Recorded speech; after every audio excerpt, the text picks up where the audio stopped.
Good evening everyone, welcome to motivational studies. বন্ধুরা, আজ আমরা আলোচনা করব ডাব্লিউবিসিএস 2023-এ ভ্যাকেন্সি কেমন আছে, অর্থাৎ ডাব্লিউবিসিএস 2023-এর ভ্যাকেন্সি আপডেট নিয়ে আলোচনা করব এবং ডাব্লিউবিসিএস 2024-এর নোটিফিকেশান কি আদেও সেপ্টেম্বর অর্থাৎ পুজোর আগে আসতে পারে সেটা নিয়ে আলোচনা করব। তো ডাব্লিউবিসিএস 2023-এর ভ্যাকেন্সি নিয়ে কিছু বলার আগে ডাব্লিউবিসিএস 2022-এর মেন্স রেজাল্ট অর্থাৎ ডাব্লিউবিসিএস 2022-এর এবি গ্রুপের মেন্স রেজাল্ট কবে পাবলিশ হয়েছিল এবং ডাব্লিউবিসিএস 2022-এর ভ্যাকেন্সি কবে পিএসসি তার অফিসিয়াল ওয়েবসাইটে নোটিশ দিয়ে জানিয়েছে সেটা নিয়ে আলোচনা করব। তো দেখুন, ডাব্লিউবিসিএস 2022-এর এবি গ্রুপের মেন রেজাল্ট পাবলিশ হয়েছিল 13 ডিসেম্বর অর্থাৎ 13ই ডিসেম্বর 2024 সালে এবং পিএসসি তার অফিসিয়াল ওয়েবসাইটে নোটিশ দিয়ে যে ভ্যাকেন্সিটা জানায় ABCD সব কিছুর ভ্যাকেন্সি আপনারা জেনেই গেছেন, পিএসসি সাইটে আছে, দেখে নেবেন বা আমাকে বলবেন, আমি যদি PDF দিয়ে দেবো যদি চান আপনারা।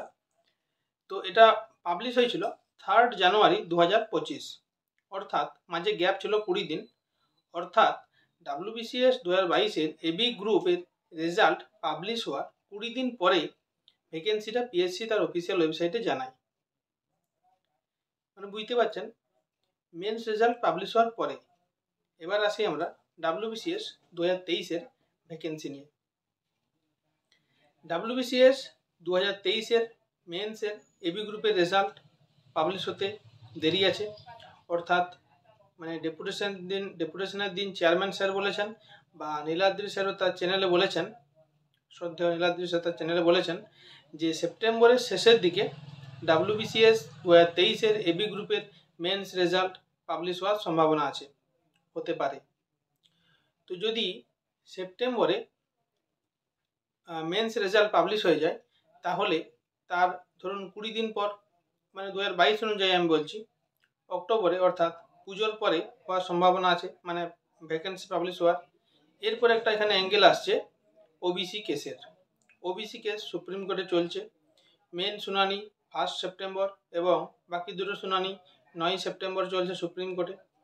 তো সুপ্রিম কোর্টে ওই ওবিসি কেসের ভার্ডিক্টটা না আসা পর্যন্ত ভ্যাকেন্সি পাবলিশ করা আমার মনে হয় সম্ভব নয় পিএসসির পক্ষে, কারণ ওবিসি এর কয়েকজন ওবিসি বিতে যাচ্ছেন এবং ওবিসি বি এর কেউ কেউ আবার ওবিসি এতে আসছেন, অর্থাৎ ওবিসি এ এবং ওবিসি বি গ্রুপের রিসাপেল হচ্ছে। মানে যখন মানে হাইকোর্ট আমাদের নিউ লিস্টটাকে ইনভ্যালিড ঘোষণা করে দিয়েছিল, ভ্যালিড নয় এটা, তখন সুপ্রিম কোর্ট আবার ওটার উপরে স্টে দেয়। তো তারপরে এখন আবার স্টেট গভর্নমেন্ট রিসাপেল করছে ওবিসি এ এবং ওবিসি বিকে, কারণ ওবিসি এর মানেই তো সবাই আর মানে পিছিয়ে পড়া গ্রুপ নয়, আর ওবিসি এ বেশিরভাগই যদি আপনারা দেখেন, বেশিরভাগই আমাদের মুসলিম কমিউনিটি আছে। সুপ্রিম কোর্ট বলেই দিয়েছে রিলিজিয়ানের বেসিসে রিজার্ভেশন দেওয়া যাবে না। তো তাই সরকার কিন্তু যারা একটু বেশি পিছিয়ে পড়া গ্রুপ তাদেরকে ওবিসি এতে ইনক্লুড করছে এবং যারা একটু তাদের থেকে একটু কম পিছিয়ে পড়া গ্রুপ তাদেরকে ওবিসি বিতে ইনক্লুড করছে। তাহলে এটা থেকে কি বোঝাচ্ছে যে এখন ভ্যাকেন্সি পাবলিশ করা সম্ভব নয়, কারণ এখনও রিসাপলিংটা চলছে। ওবিসি এর কয়েকজন ওবিসি বিতে যাবে, ওবিসি বি এর কয়েকজন ওবিসি এতে আরও আসতেও পারে পরে।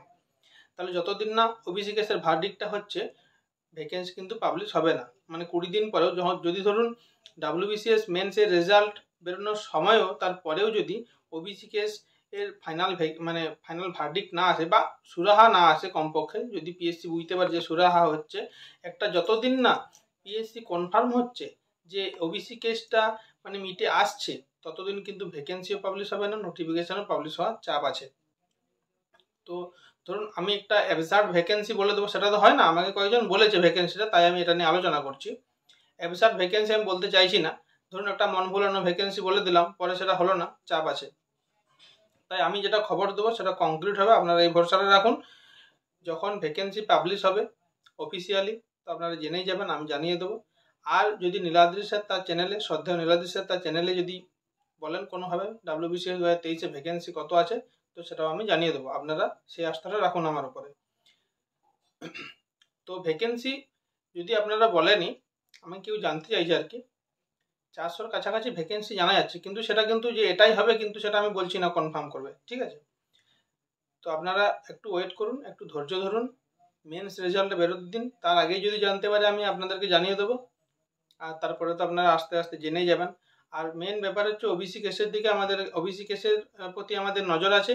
ওবিসি কেসের সুরাহা না হওয়া পর্যন্ত ভ্যাকেন্সি পাবলিশ কিন্তু পিএসসি করবে না, আমার যেটা মনে হয়, কারণ রিসাফলিংটা এখন চলতেই থাকবে।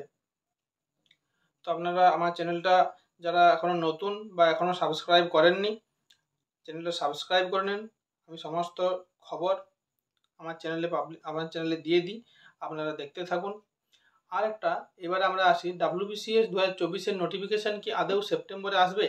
দেখুন বন্ধুরা, 9ই সেপ্টেম্বর যে সুপ্রিম কোর্টের শুনানিটা আছে, সেটা যদি সেদিন বা তার 1 সপ্তাহ 2 সপ্তাহ পরে ভার্ডিক্টটা চলে আসে, তাহলে কিন্তু সেপ্টেম্বরে WBCS 2024-এর নোটিফিকেশান আসতেও পারে। কারণ কি, চেয়ারম্যান স্যার বলেছেন যদি ওবিসি কেসের সুরাহা হয়ে যায় তাহলে কিন্তু নোটিফিকেশান আসতে পারে, কিন্তু ওবিসি কেসে যতদিন না মিটমাট হচ্ছে আর কি, সঠিক মানে ওবিসি কেসের একটা সিদ্ধান্তে আসা আছে যে ওবিসি কেসটা এবারে মিটে এলো, ততদিন কিন্তু নোটিফিকেশান আসা সম্ভব নয়।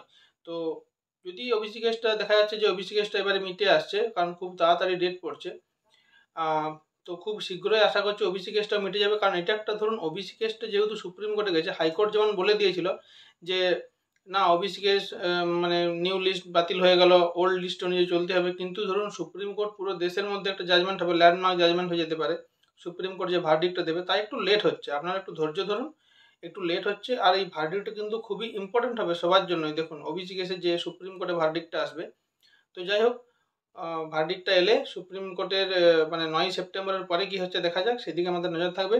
নোটিফিকেশান কিন্তু দেখা যাক, চেয়ারম্যান স্যার তো বলেইছেন, আর আমাদের সদয় নীলাদ্রি স্যারও বলেছেন যে ওবিসি কেসের একটু সুরাহা হলে নোটিফিকেশান কিন্তু WBCS 2024 এবং আরও যে অন্যান্য নোটিফিকেশানগুলো রয়েছে সেগুলো আসার সম্ভাবনা রয়েছে। তো আপনারা দেখতে থাকুন। যাই হোক বন্ধুরা, আজকের মতো এই পর্যন্তই, ধন্যবাদ।